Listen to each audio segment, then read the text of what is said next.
Assalamu alaikum. I am Mariam Akhtar Lima, assistant teacher of Amin Sajida Future Brilliant School. Today I am present here to take your English grammar class. আজকে আমি তোমাদের সাথে আলোচনা করব sentence নিয়ে, যার অর্থ বাক্য।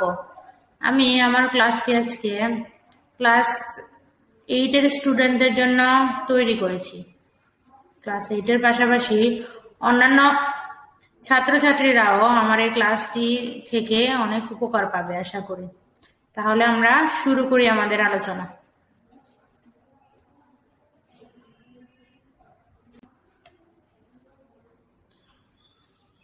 প্রিয় শিক্ষার্থী বন্ধুরা, আমি আমার আলোচনার শুরুতেই বলতে চাই সেন্টেন্স কাকে বলে বা সেন্টেন্স বলতে আমরা কি বুঝে থাকি।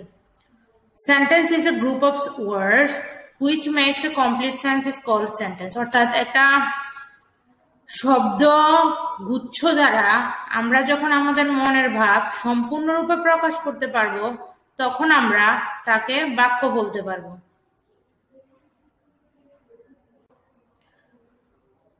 সেন্টেন্সকে মূলত দুই ভাগে ভাগ করা যায়। প্রথমে হচ্ছে ঘটনভেদে সেন্টেন্সকে ভাগ করা যায় একভাবে, অর্থভেদে সেন্টেন্সকে ভাগ করা যায় অন্যভাবে। অর্থভেদে সেন্টেন্সকে 5 ভাগে ভাগ করা যায়। 5 ভাগের প্রথম ভাগ হলো অ্যাসার্টিভ সেন্টেন্স, তারপরে হচ্ছে ইন্টারোগেটিভ সেন্টেন্স, তারপরে ইম্পারেটিভ সেন্টেন্স, অপারেটিভ সেন্টেন্স এবং সর্বশেষ হলো এক্সক্লেমেটরি সেন্টেন্স। প্রিয় শিক্ষার্থী বন্ধুরা, এতক্ষণ আমরা জানলাম যে অর্থভেদে সেন্টেন্সকে 5 ভাগে ভাগ করেছে। এখন আমরা এই 5 ভাগের প্রত্যেক ভাগের সংজ্ঞা এবং উদাহরণ দেখব। প্রথমে আসে অ্যাসার্টিভ সেন্টেন্স। যে সেন্টেন্সে কোনো বিবৃতি প্রদান করা হয় তাকে অ্যাসার্টিভ সেন্টেন্স বলে। যেমন he reads a book, I do not eat rice. এখানে দুটি এক্সাম্পল দেওয়া আছে, তোমরা দেখতে পাচ্ছ যে এই দুটি এক্সাম্পল দ্বারা বিবৃতি প্রদান করা হয়েছে। আর এই জন্যই এই দুটি সেন্টেন্সকে আমরা অ্যাসার্টিভ সেন্টেন্স বলতে পারবো। অ্যাসার্টিভ সেন্টেন্সকে আমরা আবার দুভাগে ভাগ করতে পারবো। দুভাগের প্রথম ভাগ হলো অ্যাফার্মেটিভ সেন্টেন্স, যাকে আমরা বাংলায় হ্যাঁ বোধক বাক্য বলে থাকি। যখন কোনো হ্যাঁ বোধক বাক্য বলবে তখন আমরা তাকে অ্যাফার্মেটিভ সেন্টেন্স বলতে পারবো।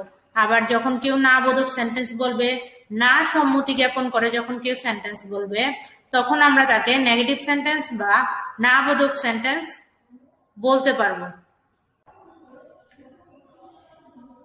Interrogative sentence. এখন আমি তোমাদের সাথে আলোচনা করব ইন্টারোগেটিভ সেন্টেন্স কাকে বলে এবং তার উদাহরণ। ইন্টারোগেটিভ সেন্টেন্স, যে সেন্টেন্স দ্বারা কোনো প্রশ্ন জিজ্ঞেস করা বোঝায় তাকে ইন্টারোগেটিভ সেন্টেন্স বলতে পারি। ইন্টারোগেটিভ সেন্টেন্স শেষে প্রশ্নবোধক চিহ্ন বসে। অর্থাৎ আমরা যখন কাউকে কোনো প্রশ্ন করব তখন যদি আমরা শেষে ইন্টারোগেটিভ মার্কস বা প্রশ্নবোধক চিহ্ন না দেই তাহলে আমরা তাকে ইন্টারোগেটিভ সেন্টেন্স বলতে পারবো না। তাহলে ইন্টারোগেটিভ সেন্টেন্সের শেষে আমাদেরকে অবশ্যই কি করতে হবে? প্রশ্নবোধক চিহ্ন ব্যবহার করতে হবে। সেন্টেন্সের প্রকারভেদের তৃতীয় ভাগের নাম হচ্ছে ইম্পারেটিভ সেন্টেন্স। তাহলে দেখি ইম্পারেটিভ সেন্টেন্স নিয়ে কি লেখা আছে। যে বাক্য দ্বারা কোনো আদেশ, উপদেশ, অনুরোধ, প্রস্তাব ইত্যাদি বোঝায় তাকে ইম্পারেটিভ সেন্টেন্স বলতে পারি। যেমন ডু দ্য সাম। এখানে এক্সাম্পল দ্বারা কাউকে আদেশ দেওয়া হয়েছে যে যাতে সে অঙ্কটি করে। ইম্পারেটিভ সেন্টেন্সে সেকেন্ড পারসন ইউ উজ্জ থাকে। অর্থাৎ আমরা যখন ইম্পারেটিভ সেন্টেন্স ব্যবহার করি তখন আমরা ডিরেক্টলি ভার্ব দিয়েই ইম্পারেটিভ সেন্টেন্স শুরু করি, কিন্তু ইম্পারেটিভ সেন্টেন্সের শুরুতেই যদি সেকেন্ড পারসন ইউ থাকে তাহলে আমরা সেকেন্ড পারসন ইউ কে উজ্জ রাখি। অর্থাৎ আমরা এটা বলি না, কিন্তু মনে মনে এটা এখানে বসে, কিন্তু আমরা এটা লিখে প্রকাশ করি না। তাই এখানে বলছে যে সেকেন্ড পারসন এখানে উজ্জ থাকে। ফার্স্ট এন্ড থার্ড পারসন এর ক্ষেত্রে লেট দ্বারা বাক্যটি আরম্ভ করতে হয়। অর্থাৎ ফার্স্ট পারসন যখন আই এর অবজেক্ট হবে, বা থার্ড পারসন যখন ফার্স্ট পারসন সেকেন্ড পারসন ছাড়া অন্য সব পারসনের কথা বলবে তখন আমরা লেট দিয়ে বাক্যটি শুরু করতে পারবো। যেমন লেট মি গো আউট, এটা একটি ইম্পারেটিভ সেন্টেন্সের উদাহরণ।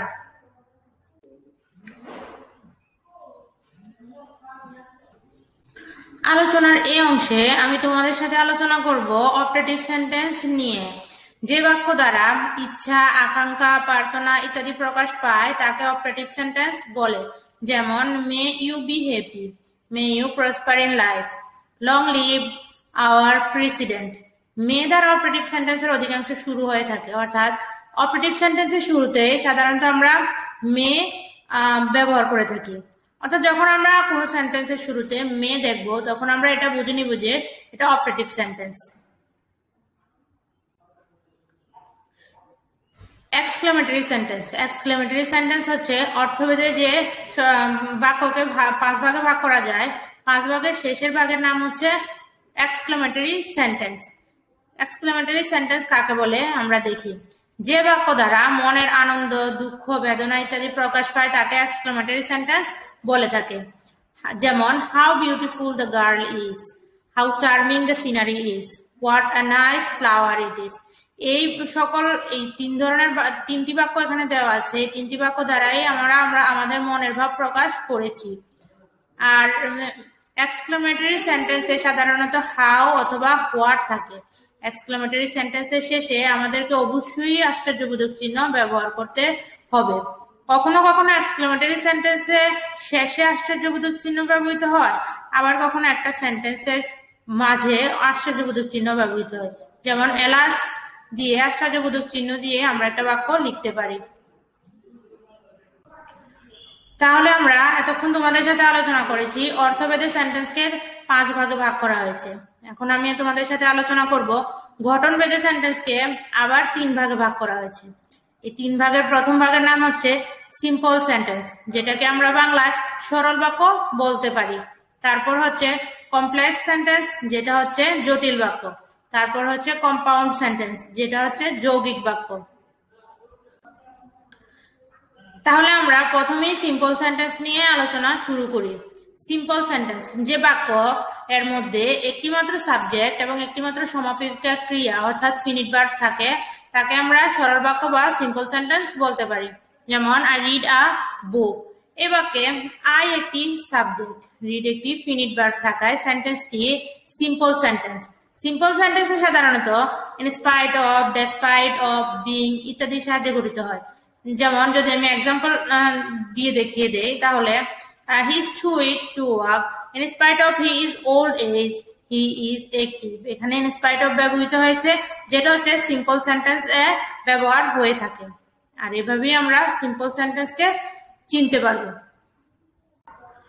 এখন আমি তোমাদের সাথে আলোচনা করব কমপ্লেক্স সেন্টেন্স নিয়ে, কম্পাউন্ড সেন্টেন্স নিয়ে। কম্পাউন্ড সেন্টেন্স হচ্ছে যৌগিক বাক্য।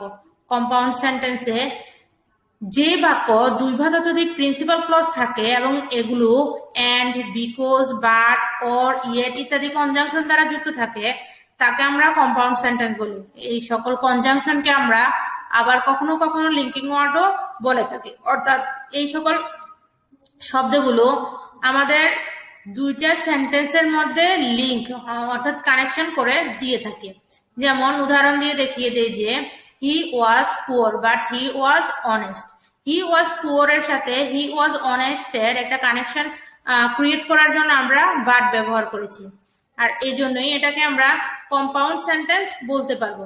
Study hard and you will succeed in life.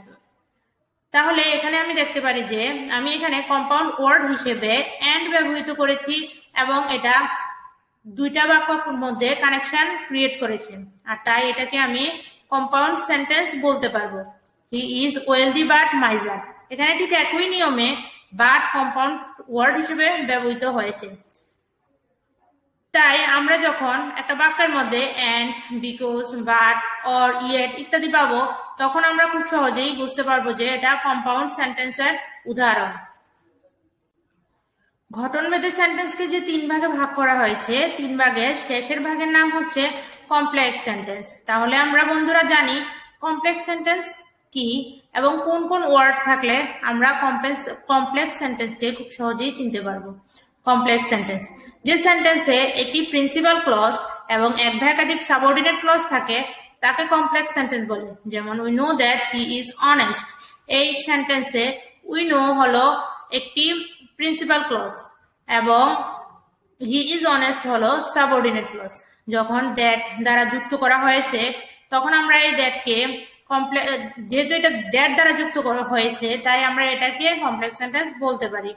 আবার একটু উদাহরণ যদি দেখি, দো he is honest, though he is old, he is active. As I was ill, I could not go to school. এখানে দো, অ্যাজ এগুলো হচ্ছে কমপ্লেক্স সেন্টেন্স। ঠিক একইভাবে till, until, before, after, unless, as এগুলো থাকলে আমরা খুব সহজেই একটা সেন্টেন্সকে চিনতে পারবো। তাহলে প্রিয় শিক্ষার্থী বন্ধুরা, আমরা এতক্ষণ কি জানলাম যে সেন্টেন্স কাকে বলে, সেন্টেন্সকে কত ভাগে ভাগ করা হয়েছে। তাহলে সেন্টেন্সকে দুই ভাগে ভাগ করা হয়েছে। প্রথম ভাগ হচ্ছে অর্থভেদে ভাগ করা হয়েছে প্রথমে, তারপর হচ্ছে গঠনভেদে ভাগ করা হয়েছে। অর্থভেদে ভাগ করা হয়েছে সেন্টেন্সকে 5 ভাগে। প্রথম ভাগ আমি আগেই আলোচনা করেছি, অ্যাসার্টিভ সেন্টেন্স, তারপর ইন্টারোগেটিভ সেন্টেন্স, তারপর হচ্ছে ইম্পারেটিভ সেন্টেন্স, অপারেটিভ সেন্টেন্স এবং শেষ হচ্ছে এক্সক্লেমেটরি সেন্টেন্স। এবং শেষে যেটা আলোচনা হয়েছে সেটা হচ্ছে গঠনভেদে সেন্টেন্সকে 3 ভাগে ভাগ করা হয়েছে। প্রথম ভাগ হচ্ছে সিম্পল সেন্টেন্স, তারপর হচ্ছে কম্পাউন্ড সেন্টেন্স, তারপর হচ্ছে কমপ্লেক্স সেন্টেন্স। তাহলে আমি আশা করব যে আমার এই ক্লাস থেকে তোমরা সেন্টেন্স সম্পর্কে খুব ভালো একটা আইডিয়া পেয়েছো। আমার পরবর্তী ক্লাসে আমি গ্রামারের অন্যান্য পার্ট নিয়ে আলোচনা করব। আজকে এই পর্যন্তই।